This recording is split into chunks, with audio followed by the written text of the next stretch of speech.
The morning had the kind of grey London weight to it that presses down on your shoulders like a hand that does not intend to let go.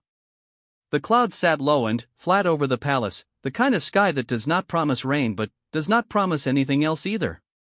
Tourists had already gathered along the iron railings, cameras raised, necks craned, hoping to catch anything that would give the day a story worth telling at dinner. They pressed their faces close to the cold metal and breathed fog onto it without noticing. They never notice.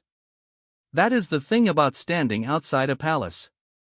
You become so focused on what might appear behind the gates that you forget you were standing in the cold, that your feet hurt, that you have been here for 40 minutes and seen nothing but a pigeon and 2 police officers who did not look at you once. Inside, the world moved on a different clock entirely. The corridors of Buckingham Palace do not echo the way people imagine they will.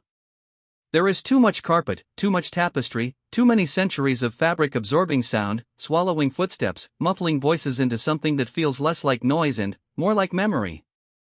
The walls hold paintings of people who have been dead for 200 years and they look out at you with expressions that suggest they find the living faintly amusing. Gold leaf catches whatever pale light filters through the high windows and throws it back in a way that makes the whole place feel slightly unreal, like a stage set that has been running so long the actors have forgotten they are performing. The staff who move through these corridors have learned to walk a certain way. Not slow, not fast. Purposeful. Every step has a destination, even if that destination is simply the next corridor. You do not wander in Buckingham Palace. Wandering is for people who have not yet understood where they are. Carole Middleton had understood exactly where she was for many years now. She had not always. There was a time, not so long ago, really, though it felt like another life when she looked back at it, when she had been Carole Elizabeth Goldsmith, daughter of a builder, granddaughter of a window cleaner, a girl from Southall with ambitions she kept close and quiet because the world had made very clear to her that girls like her were supposed to want smaller things. She had worked as a flight attendant. She had married a man who built a business from a kitchen table and a good idea and sheer stubborn refusal to accept limitations. She had raised 3 children in a house in Berkshire that was comfortable without being ostentatious, the kind of house that said we have done well for ourselves without shouting it. She had been ordinary, in the way that the most extraordinary people often are before the moment arrives that changes everything. The moment had arrived in the form of a university friendship. Her daughter Catherine had gone to St. Andrews and met a boy who happened to be the future King of England. These things happen. Not often. Almost never. But they happen. And, when they do not arrive with fanfare or announcement. They arrive quietly, at a dinner party or in a lecture hall or on a ski slope, and they reveal themselves slowly, and the whole world shifts its axis a few degrees and everyone has to relearn how to stand. Carole had learned fast. She was good at learning. She had always been good at learning. It was perhaps the thing she was best at: watching, absorbing, understanding the unspoken rules of a room, and then behaving as though she had always known them. She had watched the way things worked in royal circles and she had adapted without making it look like adaptation. She had become, over the years, something that very few people from her background ever managed to become: genuinely comfortable in rooms where she had no birthright to be comfortable. Not everyone appreciated this about her. There are always people, who looked at Carole Middleton and saw ambition where there was also love, saw calculation where there was also genuine warmth, saw a woman climbing where there was also a mother simply trying to navigate an impossible situation with as much grace as she could manage. The tabloids had not always been kind. They never are. They had given her nicknames and written pieces about her background and her mannerisms and her expression in photographs, and she had absorbed all of it the way she absorbed everything, carefully, without letting it show, and then filed it somewhere internal where it could not touch the things that mattered. What mattered was family. This had always been the lodestone for Carole. The thing everything else orbited. Michael and the children and, then, as the years passed, the grandchildren, a whole new generation of people she loved with the particular fierce tenderness of someone who had never taken anything for granted, who had worked for everything she had and, therefore, held it with both hands. George and Charlotte and Louis called her Grandma Carole, and this, she had said to people who asked what she was most proud of, this was the thing. Not the palace. Not the connection to royalty. the grandchildren who called her name when she walked into a room. But today was not a grandchildren day. Today was something else. Today was the kind of day that the palace machinery organizes with the sort of quiet efficiency that makes it look effortless even though the effort behind it is immense and invisible. An official engagement. A formal occasion. The kind of event that requires a certain protocol, a certain sequence, a certain set of rules about who enters where and, in what order and, who escorts whom and, what door is used for which person and, why. The sovereign's entrance. Not everyone uses it. That is the entire point. It is not a door that opens for everyone, and the fact of its opening is itself a statement. It is the entrance that communicates something before a single word is spoken, before a single hand is shaken. It says, you are here with the full weight of this institution acknowledging your presence. It says, the palace has seen you, recognized you, and opened itself to you in the most formal way it knows how. A royal guard had been assigned to escort her. This is worth pausing on, because it is the kind of detail that sounds simple and is not. Royal guards are not decorative. They are not simply men in red uniforms standing at attention for the benefit of tourists with cameras. They are part of a system of protocol that has been refined across centuries, and their assignments are not made casually. When a royal guard is assigned to escort a person through the sovereign's entrance, it means something. It means that person has a status that the institution has formally recognized, and that status is being expressed in the language the institution knows best: ceremony, ritual, visible deference. The guard who met Carole that morning was precise in the way that people trained for precision become precise. It goes all the way through, like lettering cut into stone rather than written in ink. His uniform was immaculate. His posture communicated an entire philosophy of purpose without a single word. He introduced himself with a formality that was not unfriendly, just correct, the way a very old clock is correct, reliably, without warmth, without coldness, simply right. Carole Middleton met his formality with something that was warm without being familiar. She had learned this too. The warmth that does not overstep, that acknowledges the humanity of the person in front of you without disturbing the professional distance they require. She thanked him. She meant it. She had never stopped meaning it when she thanked people, and this was perhaps the most important thing about her. The thing that had made it possible for her to move through worlds she had not been born into without losing the thing that made her who she was. They moved through the corridor together. Outside, a tourist aimed a long lens at the palace gates and got a photograph of nothing in particular. She would post it anyway. She would caption it something hopeful and vague. She would get 11 likes. She would feel, for a moment, that she had been close to something. Inside, Carole Middleton walked toward the sovereign's entrance, and the guard's footsteps fell even and steady beside her, and the portraits of dead kings watched from the walls without comment, as they always do, as they always have, as they no doubt always will. The corridor turned. And, at the end of it, through a set of doors that had been opened by hands trained specifically for this purpose, she could see the light changing, becoming more formal, more weighted, the kind of light that knows it is being witnessed. She straightened. Not because she had been slouching. She straightened the way a person straightens when they are about to walk into a room that has been watching the door for them. The guard said something. Brief. The kind of phrase that orients a person without directing them, a courtesy of navigation rather than instruction. She nodded. She had been nodding at the right moments for many years now. She had not always known when the right moments were. Now she did. Now it came without thinking, the way any deeply practiced thing eventually stops requiring thought and simply becomes the shape of how you move through the world. Ahead, through the doors, the morning waited. Not the gray public morning of railings and tourists and fog on metal. The other morning.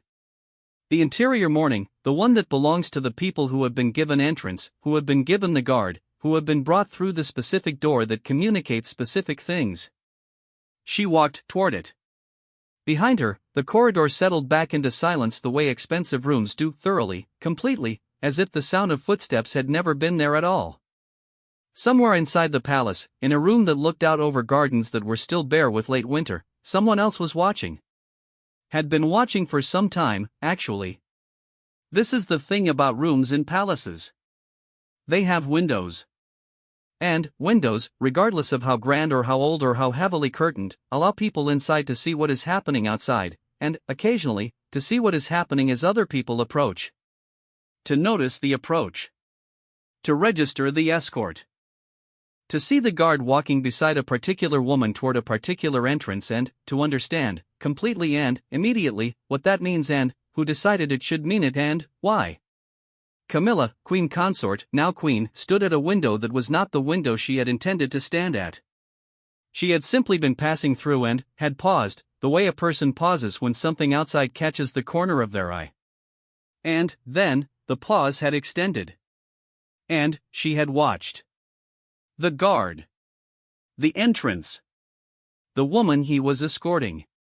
Camilla Parker Bowles had been watching things for a very long time. She had watched from the inside and, from the outside and, from positions so complicated they barely had names.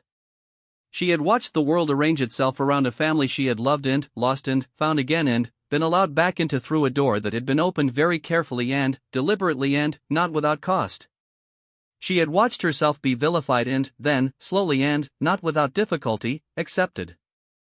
She had watched public opinion move like weather, something you cannot control, only observe and, dress appropriately for. She was very good at watching.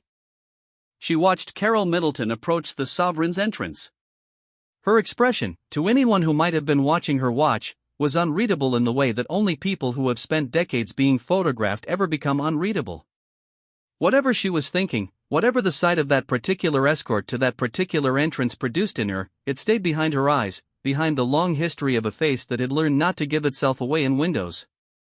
The guard opened the door. Carole Middleton stepped through. The door closed. Camilla turned from the window.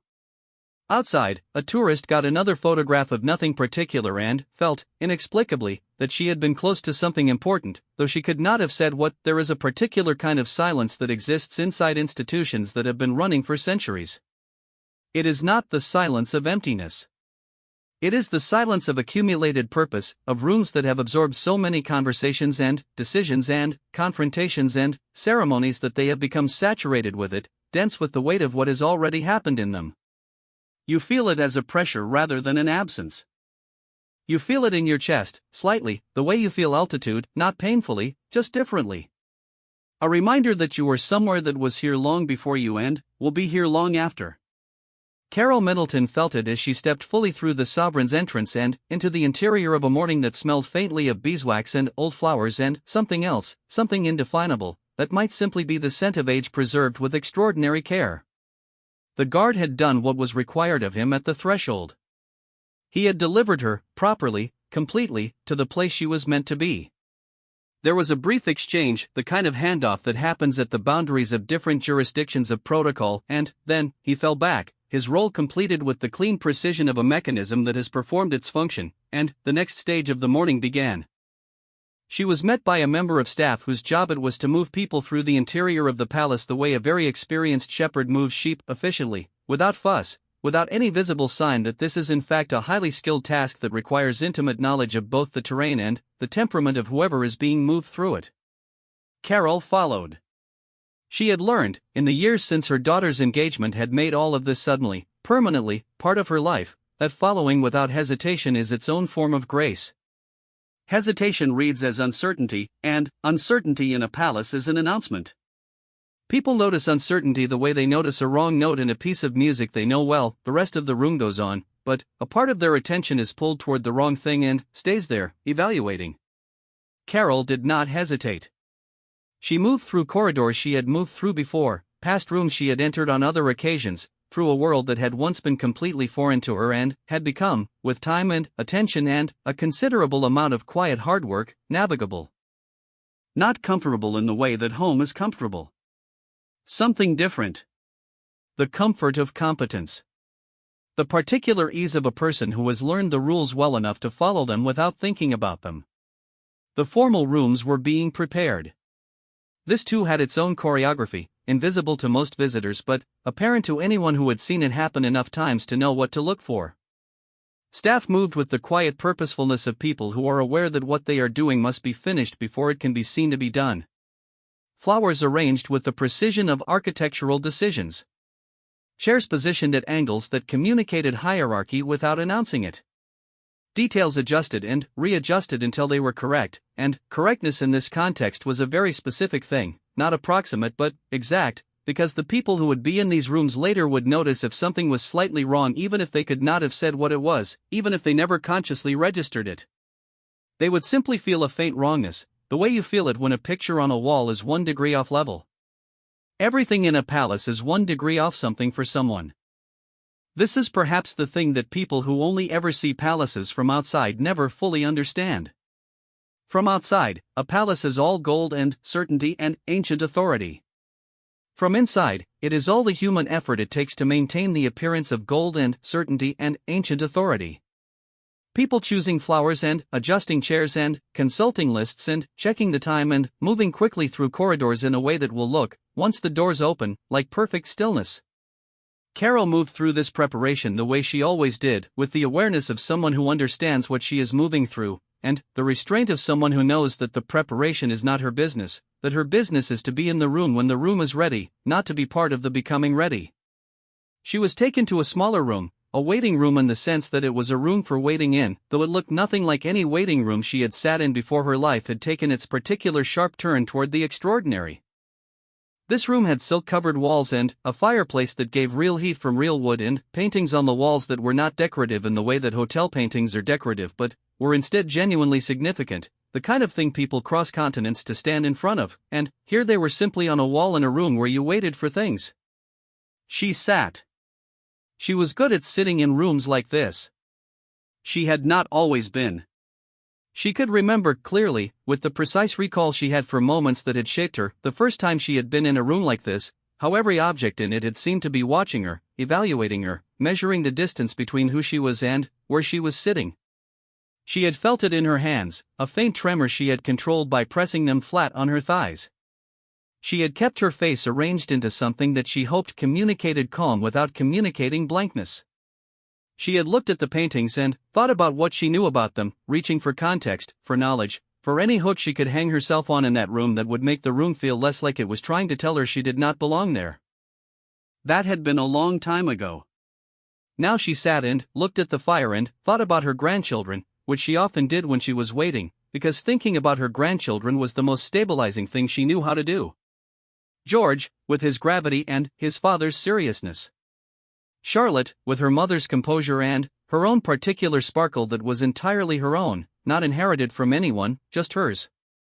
Louis, who was a force of nature in the most charming possible way, who had expressed very clear opinions in front of very large audiences and seemed entirely unbothered by having done so.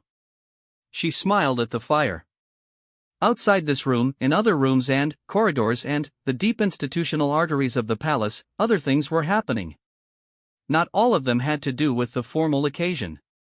Some of them were simply the ongoing life of a place that never stops being lived in even when it is also being performed in.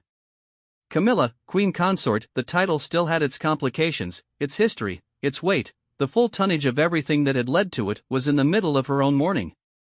Which was not, it should be said, a mourning she had organized around today's occasion in any particular way. She had her own schedule, her own obligations, her own choreography of engagements and appearances and internal meetings and private moments that move through the day the way any person's day moves, with its own rhythm and logic and the occasional unexpected pause. The pause at the window had been unexpected. She had not lingered there deliberately. She was not the type to linger at windows watching for things, a habit that belonged to a very different period of her life, a period she did not revisit willingly, a period of watching and waiting and wanting from the outside what was happening on the inside. She had left that particular posture behind her. She had been deliberate about leaving it behind. It took effort, the kind of effort that does not get discussed publicly but is very real, the effort of retraining yourself out of patterns that formed under pressure and left marks. But she had paused. And she had seen. And then, she had turned from the window and moved on, because that is what you do. You move on. You have learned to move on. Moving on is in fact the skill she had spent the longest time developing, longer than any other, longer than learning how to speak to a camera or stand correctly for a photograph or wear a crown without looking like it is sitting on your head rather than belonging there. Moving on. leaving the window, continuing through the room and into the next corridor and toward the next thing on the schedule that did not pause for feelings. She was good at this. She was, if she was being precise about it, perhaps a little too good at this. There are things you put down by putting them down, and there are things you put down by not looking at them often enough that they fade without resolution, and these are different processes and they have different outcomes, and Camilla was sufficiently self-aware to know that her particular method of moving on had, over the years, been more of the second kind than the first. You do not survive the things she had survived by stopping to examine them fully in the moment they happen. You survive them by keeping your eyes forward and your pace steady and trusting that the distance accumulating behind you is doing the work that you do not have time, or courage, or permission to do standing still. The thing about a palace is that it does not encourage stillness for the purpose of examination. It encourages stillness only for the purpose of ceremony. Personal stillness, the kind where you sit quietly and feel what you actually feel, is not part of the architecture. It has to be imported, claimed, carved out from the schedule by an act of will, and sometimes the schedule does not allow for this, and sometimes you tell yourself it does not allow for it when actually you are the one who was not allowed for it. She moved through the corridor. Somewhere ahead of her, through several walls and a staircase and the kind of distance that palaces create between people who are technically in the same building, Carole Middleton sat by a fireplace and thought about her grandchildren. The two women had a relationship that the press had always found more interesting than it perhaps actually was, which is to say that journalists looking at it from outside had overlaid it with drama and competition and subtext because drama and competition and subtext are the things that make a story sell, and the actual texture of the relationship, which was careful and civil and navigated with the kind of mutual awareness that comes from both parties understanding that they share territory that neither of them would have designed for themselves, was not a story that sold in the same way. They were not enemies. People who have declared them enemies have been wrong. They were not friends. People who have suggested they were simply two women who got on warmly have also been, if not wrong, at least incomplete. They were something more specific than either of those things. Two women who had been put in the same story by the same man who was the most important person in each of their lives in very different ways, and who had both decided, separately and then together and then separately again, that the story did not have to be the one the press wanted to write. They had both been written into stories they had not authored. They were both familiar with the feeling of seeing your life reflected back at you through a lens that catches the light wrong. This understanding, this mutual recognition, was perhaps the most honest thing between them. It was also the thing that went entirely unspoken. Because in places like this, in the language of palaces and royal occasions and protocol, the things that go unspoken are not necessarily the things that go unfelt. They are simply the things that have been identified as belonging to the interior, to the private country that every person carries around with them, the country that has no flag and no formal recognition and no visiting hours. Carole sat by her fire. Camilla moved through her corridor. The preparations for the formal occasion continued around them both, the staff adjusting and arranging and making ready, the institution organizing itself for the performance of itself, which is in some ways what institutions do always and everywhere, performing themselves, reaffirming their own existence through ritual and repetition, making the ceremony that makes the meaning that makes the ceremony. In the waiting room, a member of staff appeared at the door and said the kind of thing that means it is time. A phrase designed to communicate readiness and imminence without communicating urgency, because urgency has no place in this building except in emergencies, and this was not an emergency. This was an occasion. The difference between these two things is, in some contexts, enormous. Carole stood. She straightened again, the same straightening she had done at the sovereign's entrance, the same instinctive preparation, the same gathering of herself into the version of herself that this room and this occasion required. Not a different version. Not a performance. The same Carole Middleton, the same woman who had worked as a flight attendant and built a business from a kitchen table and raised 3 children and watched her daughter become something that neither of them had imagined and both of them had navigated together, with a closeness that the public sometimes saw and sometimes didn't and usually misunderstood. Just that woman. Standing up straighter. Ready to walk into whatever room came next. And, in another part of the palace, behind walls that were very old and very thick and very good at holding things in, Camilla stood at the entrance to a different room, and the morning continued around her, and she did not look back down the corridor she had come from, and if something in her had snagged on the image of a guard escorting a particular woman through a particular door, she did not allow it to snag in any way that was visible. Because that, too, was a skill. One of the oldest she had. The formal occasion had the particular quality of all formal occasions that have been rehearsed to the point of apparent spontaneity. Everything looked natural precisely because nothing was. Every pause was timed. Every movement had been preconsidered. The people who had been doing this for decades moved through it the way professional dancers move through choreography, with an ease that looks effortless because the effort happened weeks earlier, in rehearsal rooms and planning meetings and long consultations over the details that the audience would never know had been deliberated over at all. Carole Middleton entered the formal room at the appropriate moment. This is worth saying plainly, because the appropriate moment had been identified by people whose job it is to identify appropriate moments, and Carole had arrived at it correctly. And this was not as simple as it sounds. Arriving at the appropriate moment is something you can only do if you have the right escort to the right entrance and the right staff managing your movement through the right corridors, and all of those things had happened, and here she was, in the room, at the moment, and everything that had preceded her entry had been invisible, as it was designed to be. The room itself was the kind of room that stops you for a moment, even if you have been in it before. Even if you have been in it many times. There is something about rooms that have been used for significant occasions across centuries that does not completely yield to familiarity. Some quality that stays a little foreign, a little resistant, that never quite allows you to feel as though you belong there the way you belong in a room of your own choosing. You can be at home there. You cannot be from there. These are different things, and the difference does not diminish over time, it simply becomes easier to stand in. People had gathered. The particular mix of people that formal occasions at the palace produce a mixture of those whose presence there is a birthright, and those whose presence is a consequence of what their lives had become, and those who are there because of the institution itself, because their role requires it. All these categories sitting or standing in a room together with the smoothed-over social ease that is itself a kind of training, a kind of performance, a kind of learned second nature. Carole moved through greetings. She was good at greetings. She had always been a social person in the most genuine sense of the word, genuinely interested in the people she talked to, genuinely warm in a way that had nothing to do with occasion or calculation. This had been misread, over the years, as strategy. Warmth in ambitious-looking women often gets misread as strategy. The truth was simpler.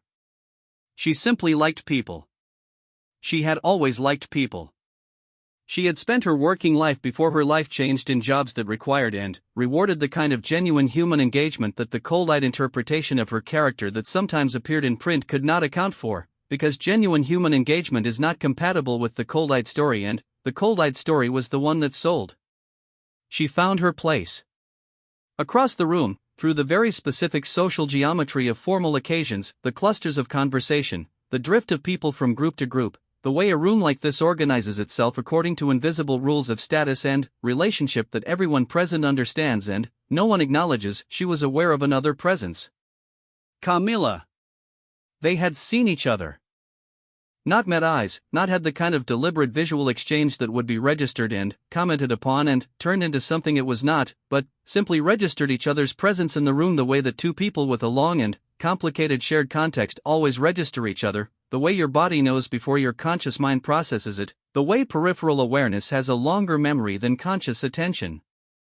They had, over the years, developed something that functioned. A mode of occupying the same spaces that was not warm and was not cold and was not tense in any visible way. Functional. Workable.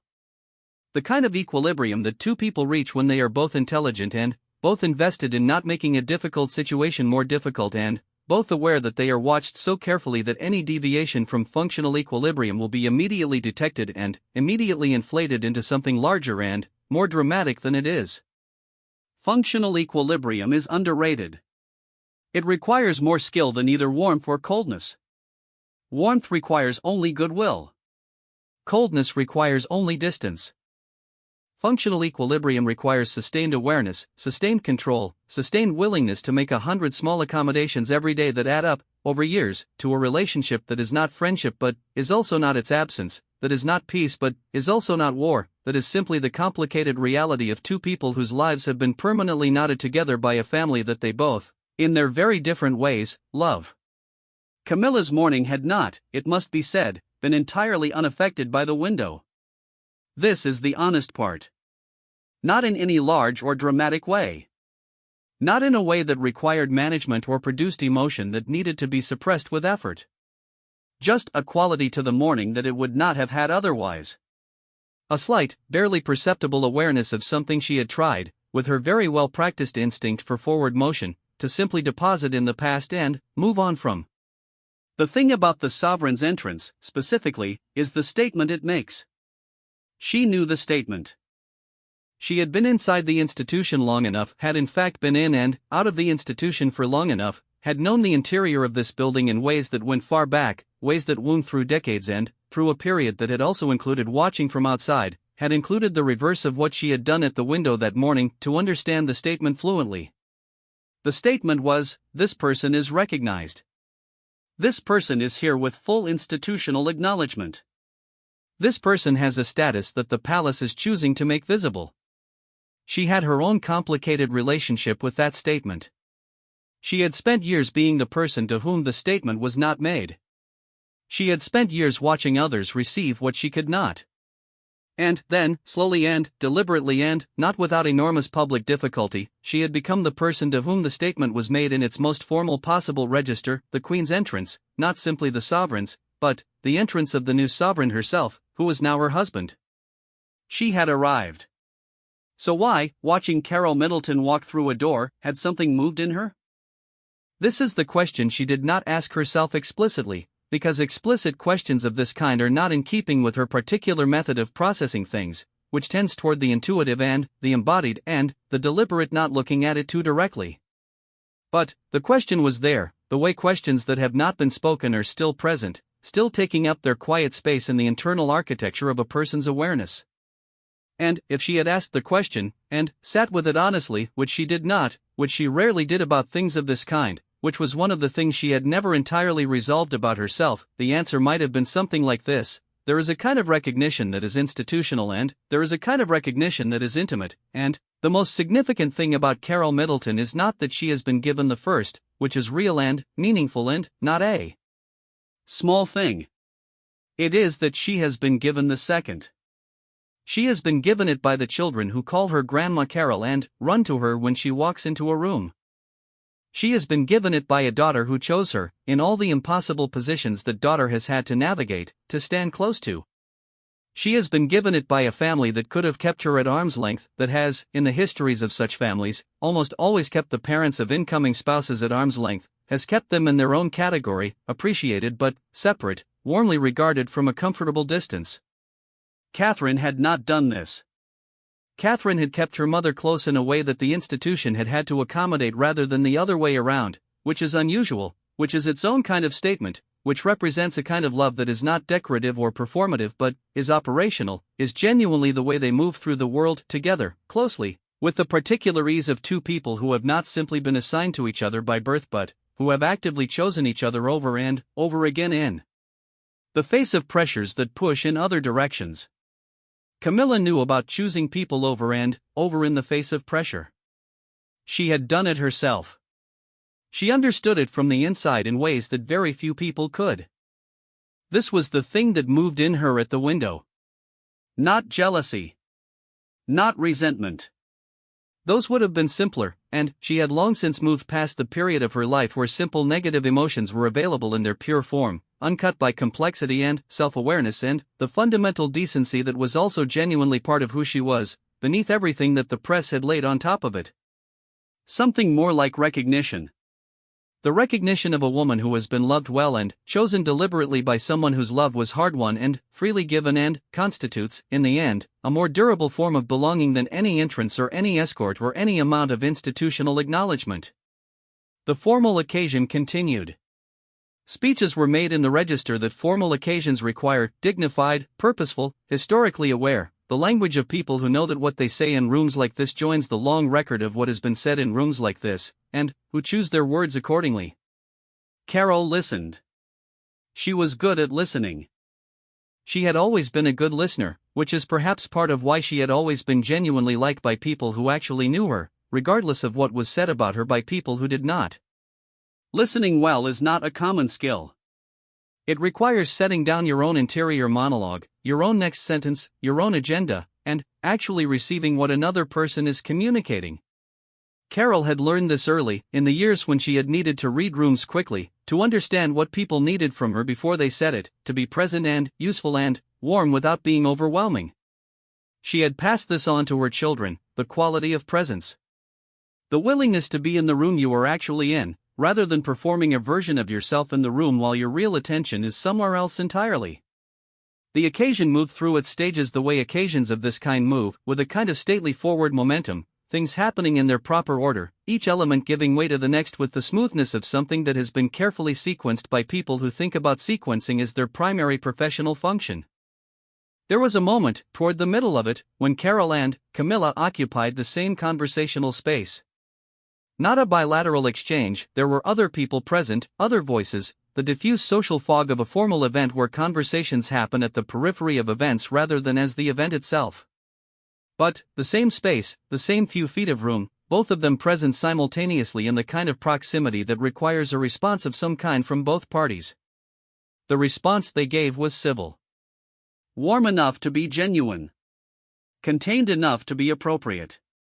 The kind of exchange that people who have been doing this for a long time produce without apparent effort, because the effort is so far internalized that it no longer presents as effort, it simply presents as grace. No one watching would have found anything remarkable in it. Which was precisely the point. Precisely the thing they had both, separately and together, been working toward for years. The unremarkable moment.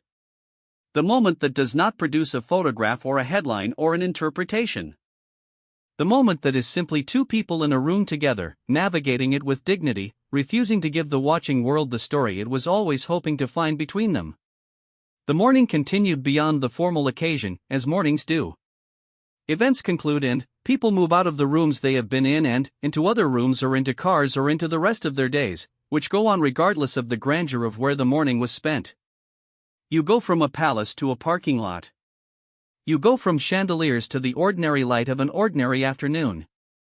You make the adjustment that everyone makes, the quiet inner recalibration, and you carry with you what the day gave you, and you leave behind what you cannot take.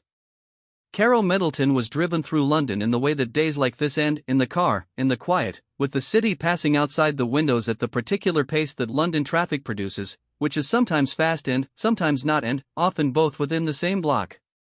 She was thinking, she would later say to someone she trusted enough to say it to, about the grandchildren.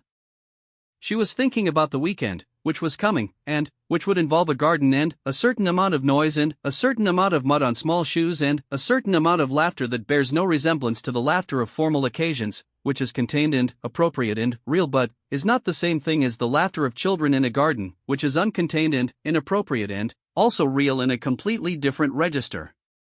She was looking forward to the weekend. Camilla, in her own part of the building, was continuing her own day, which had other things in it, other demands, other people who required her presence and her attention and the particular qualities she brought to any room she was in, the warmth that surprised people who expected the caricature, the humor that came out when the formality eased, the deep and genuine care for the institution she had joined and the person she had joined it for and the extraordinary complicated family that came with that person. The guard who had escorted Carole through the sovereign's entrance had returned to his post. His morning had continued with the steady purposeful regularity of a morning properly organized. He had done his job. The door had been opened, the person had been brought through, the duty had been completed. Tomorrow there would be other duties. The day was long and the institution was larger than any single moment in it and the work was always the work, and this was fine, and this was as it should be. The portraits on the corridor walls looked out at nothing in particular, as they always had, as they always would. They had seen more significant things than this. They had seen the most significant things that had happened in this country across the last several centuries, and they had registered them with the same impassive oil-painted attention they gave to everything, which is to say no attention at all, which is to say the kind of attention that only objects can give, because objects do not evaluate and do not judge and do not carry any of the accumulated weight of interpretation that makes human observation so complicated and so exhausting and so completely inescapable. The morning was over. What it meant to Carole, to Camilla, to the institution, to the relationship between them that was not friendship and was not enmity and was not anything the press had ever accurately named, continued to exist in the interior country, the country without a flag, the one that no escort is assigned to, that no entrance leads to, that no protocol governs. It continued to exist, as things that go unspoken always continue to exist, quietly, in the private dark, in the space between what happened and what it meant, waiting for someone to look at it directly, knowing that no one would, knowing that this is how it had always been done, knowing that this is, in the world these women moved through, simply how it is done. Outside the palace, the last tourist had finally given up on the railings. The gray morning had thickened into afternoon and the light had changed to the color of old pewter. She walked away with her photographs of nothing in particular and the feeling that she had been close to something, which she had been, in the way that people outside palaces are always close to something, geographically close, extraordinarily close, and yet separated by something that is not merely a wall and is not merely a gate and is not merely a uniform, but is the accumulated weight of everything that happens inside rooms that doors like the sovereign's entrance exist to protect. She walked away. The palace did not notice. It never does. That, too, is how it has always been done.